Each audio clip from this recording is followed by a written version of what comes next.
La prochaine gauche devra pouvoir reconquérir cette classe ouvrière? Je le lui souhaite, mais le débat étant aujourd'hui avec vous autour du thème de la nation, je trouve que c'est très intéressant de voir comment le fait qu'une partie de la population se sente oubliée, laissée pour compte, rejetée, disparaissant, y compris des écrans télé, sauf quand il y a des pneus qui brûlent parce qu'une usine va être fermée ou ce genre de choses. Cette partie de la population, ne sachant plus à quel sein classique se vouer, se tourne vers un parti qui ne lui propose pas une politique économique et sociale réaliste. Le programme du Front National n'est pas sérieux, mais qui lui dit, comme a dit cette jeune femme, la France aux Français. Qu'autrement dit, on passe d'un sentiment de déréliction, d'abandon social, à l'idée que c'est l'identité nationale, vue et corrigée par le Front National, qui va peut-être nous sauver. Et ça, je trouve ça très... Donc il s'est réapproprié la nation, comme on le disait. Autrement dit, la nation vient ici servir de discours pour ceux qui, socialement, c'est vrai, ont disparu des écrans. Voilà le recours. Pour Marine Le Pen. Oui. Et la nation, puisque son discours, effectivement, est relativement vide, Oui, puisque c'est parce que la France aux Français. Moi, ce qui m'intéresse, c'est le candidat socialiste. Oui. Quoi qu'il arrive, quel que soit le président de la République qui soit élu, je ne crois pas que Marine Le Pen puisse être élue, mais on peut y envisager que François Hollande, Nicolas Sarkozy et même François Bayrou le soient.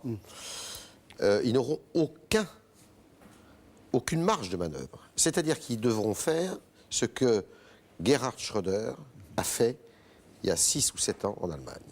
C'est-à-dire des grandes lois qui remettront en question le modèle social français. Il n'y a pas le choix. Ça veut dire quoi? Gerhard Schröder, ça veut dire d'abord augmenter le temps de travail, qui était à l'époque assez bas en Allemagne. Ça veut dire transformer complètement le service d'assurance chômage. Actuellement, le service d'assurance chômage en Allemagne, si au bout de tant de propositions d'emploi vous refusez, eh bien, vous n'êtes plus indemnisé. Le temps d'indemnisation est raccourci. En France aussi. Non, pas par rapport à l'Allemagne, je suis désolé. En France aussi. Mais beaucoup moins que l'Allemagne. C'est-à-dire qu'on garde votre assurance chômage à un bon niveau, mais au bout d'un temps très court, ce niveau tombe. C'est un système de contraintes qui remet en question notre modèle social. Et l'une des raisons pour lesquelles la France amortit bien les crises, mais quand la crise disparaît, ne renaît pas complètement comme les autres pays, c'est justement qu'elle a un système social qui amortit tout, qui coûte cher et qui amortit quand il y a des crises, mais quand on est en période de croissance, qui coûte cher et qui empêche cette croissance de repartir en France. Et ça, c'est important. Ça veut dire qu'il y a une marge de manœuvre qui est quasi nulle. Moi, je suis prêt à suivre ce raisonnement, mais c'est un raisonnement qui veut dire n'allez pas chercher du côté de l'identité nationale la réponse à ces problèmes qui sont des problèmes de politique économique. Alors, François Durper, puis Eric Une fois de plus, je ne suis pas tout à fait d'accord. C'est simplement ce que je veux dire, c'est que... Sur la classe ouvrière. Je suis d'accord sur le fait qu'il y ait un problème de marge, de manœuvre économique. Mais je suis désolé, il n'y a pas que l'économie dans la vie. Et ce que je pense, c'est que pour résoudre des problèmes économiques, il ne faut pas nécessairement passer par l'économie, parce que sinon, on prend les 4 économistes qui sont sur les plateaux télé, etc., et puis on les met au gouvernement, et puis tout va s'améliorer. Non, ce n'est pas comme ça. Derrière la croissance, il y a la volonté d'un peuple. Yves le disait tout à l'heure sur les États-Unis. C'est-à-dire qu'il y a la volonté d'un peuple. Il y a un peuple qui a envie, il y a un peuple qui a des rêves, qui n'est pas entravé dans sa volonté d'entreprendre. Donc il y a plein d'autres choses, plein de réformes qui ne tiennent pas à la... Mais justement, c'est l'envie dont vous parlez qui manque, parce que là, c'est pour l'instant un peuple qui n'a plus envie. Donc ça veut dire qu'il ne faut pas parler que de ça. Il y a les marges économiques, mais il y a les marges démocratiques. Et le problème de ce qui va se passer là, c'est qu'on va avoir Marine Le Pen haut. On va avoir peut-être un taux d'abstention haut. Et la troisième chose dont personne ne parle, c'est le vote par défaut. Sur anti-sarkozysme, il est très probable que François Hollande, par exemple, soit élu. Mais beaucoup de gens vont élire en disant oh, bof, bon, mais enfin c'est mieux que Sarkozy, ou etc. On a été déçus, etc. Donc abstention, oui, Le Pen aussi, mais la troisième menace pour la démocratie, c'est ce vote par défaut. On va peut-être s'enthousiasmer du fait oh, finalement le taux d'abstention n'est pas si important, mais il n'y a aucun moyen de mesurer parce que justement, il n'y a pas ce projet qui enthousiasmerait tout le monde. Exactement, ça c'est difficile à mesurer, autrement que par des micro-trottoirs. Comment vous voulez mesurer le jour de votre vote? On ne vous dit pas vous votez pour lui parce que vraiment vous pensez qu'il va réformer le pays ou parce que finalement vous trouvez qu'il n'y a pas autre chose, etc.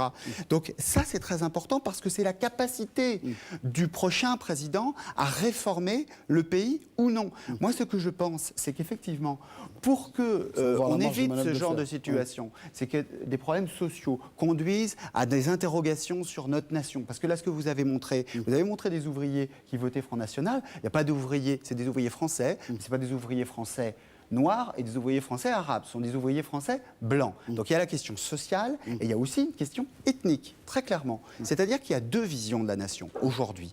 Et ça, on ne le dit pas de manière pas très... délibéré dans le reportage. Non, pas du tout, mais on ne le dit pas de manière... forte. On ne dit pas d'un côté, il y a une vision de la nation qui est la France, c'est des blancs et c'est des chrétiens. Puis de l'autre côté, c'est une vision de la nation. Ça ne se dit pas. Mais il faut à un moment dire les choses. Est-ce qu'on est d'accord avec une vision de la nation qui nous fait ressembler à ce que nous étions il y a 1500 ans ou il y a 2000 ans? C'est-à-dire la racine unique, la racine franque. Comment il y a le dire 1500 ça ans Non, mais ça, on est d'accord, François Durpin. Comment le dire Quel est le politique Mais est-ce que vous entendez Qu'est-ce qu'il faut dire Est-ce que vous entendez Est-ce que vous entendez un politique dire aujourd'hui, voilà, nos ancêtres sont des Gaulois, d'accord. Nos ancêtres sont des Francs. Nos ancêtres sont aussi les Gauloises. Mais ils ne pensent pas à leurs C'est-à-dire ancêtres, qu'il y a les Danton, citoyens, en ce moment. Mais on d'accord. peut dire les choses Il y a très Danton, il y a simplement. aussi Olympe de Gouges, sous la Révolution. Il y a aussi les droits de la femme. Nos ancêtres sont les Gaulois, mais ce sont aussi les nègres marrons. C'est-à-dire les Gaulois, nos ancêtres sont les Gaulois symboliques. Vous êtes noirs, vous avez des ancêtres gaulois. Ce n'est pas des ancêtres biologiques, ça a toujours été des ancêtres symboliques. Mais est-ce que les Blancs de l'Hexagone sont aussi capables de s'approprier le fait que ceux qui sont sortis des plantations en 1791 et qui ont donné corps à l'universel de nos droits humains, ce qui a donné ce qu'on sait. Et la première abolition de l'esclavage en 1794 sont aussi nos ancêtres. Moi, ce que je pense, c'est que une fois qu'on dit ça, tout va bien. Les candidats aujourd'hui, ils ont à nous proposer beaucoup de choses sur le plan social et économique, mais par exemple, dire, dès que je serai président, il y aura une commission nationale avec des historiens, vous avez un discours de revendication communautariste, là. Mais quelle communauté? Je parle, de la communauté nationale. Vous savez qu'il y a Je parle de la communauté il y a nationale. des solutions tellement Je plus... parle de communauté Alors, nationale. Michel Vivorca et puis Éric Brunet. Très rapidement, des solutions tellement plus concrètes et tellement simples. Si vous supprimez le cumul des mandats, voilà une solution qui n'a rien à voir avec un discours sur la nation. Vous dites, je supprime le cumul des mandats. Eh bien, vous ouvrez aussitôt un énorme appel d'air en matière politique et vous allez laisser rentrer dans le jeu politique, disons, cette diversité qui est un peu au cœur de ce que vous êtes en train de dire. Parce que, tout simplement, pour l'instant, c'est vrai que chacun s'accroche à son...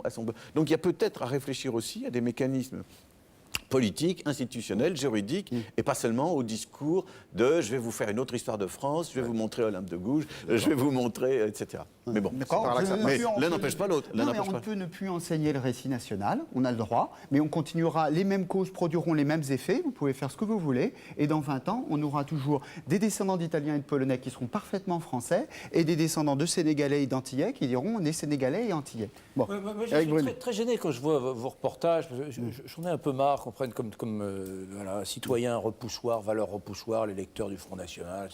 Pourquoi valeur repoussoir?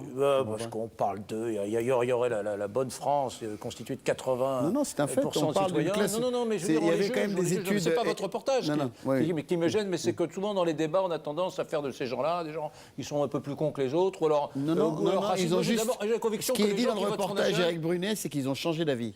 Et ce qui est important par rapport à ce qu'a dit Michel Vivorca, c'est-à-dire quand il y a un appel lié au sens de la nation, la France aux Français, c'est ce qui fait que beaucoup des témoins de ce reportage ont dit on préfère voter pour Marine Le Pen. Moi, je pense que, ces gens, les électeurs du Front National, j'ai pas la conviction qu'ils soient mus par la mécanique raciste. C'est une espèce de conviction. Mais qui a parlé de racisme? Non, moi j'en parle. Moi j'en parle. Deux, j'ai le sentiment que ce sont des gens qui sont perdus ou pas, mais qui ont une espèce d'aspiration beaucoup plus forte, beaucoup plus puissante, qu'ils expriment comme ils peuvent, peut-être à travers un bulletin de vote, pour une espèce d'absolu national et républicain qui cadre pas tellement avec la réalité, je vous l'accorde. Mais une fois qu'on a dit ça, je ne crois pas qu'il y ait 20% de la France profonde qui soit en détestation avec la France de la diversité qu'on connaît aujourd'hui. Maintenant, on n'est pas dans une logique d'opposition des Français aux uns aux autres. Mais simplement, il y a des opinions. Moi, j'ai l'impression que 30% de nos concitoyens adhèrent à la majorité des idées de Marine Le Pen. J'ai vu ça dans Libération, c'était assez scabreux. Oui, mais sur 3 thèmes. Sur 3 thèmes, il y a les gens qui n'excluent pas de voter sur les 3 thèmes habituels, qui ne sont pas, par exemple, mais juste, ça va devenir, le Front National va devenir un parti qui va se normaliser. Je ne le souhaite pas, c'est pas ma droite, c'est pas ce que je suis en train de vous dire, mais j'ai le sentiment que ce n'est plus cette valeur repoussoire unilatéralement raciste et que le débat n'est plus là du tout et qu'un jour, ce sera probablement un parti de gouvernement qui s'alliera avec l'UMP si elle existe encore dans quelques années. Bon, encore une fois, c'est pas ce que je souhaite, mais je vous le donne en mille. Maintenant, le vrai truc, c'est que moi, je crois à la force des symboles. On n'a plus de symboles. Les symboles, c'est magnifique.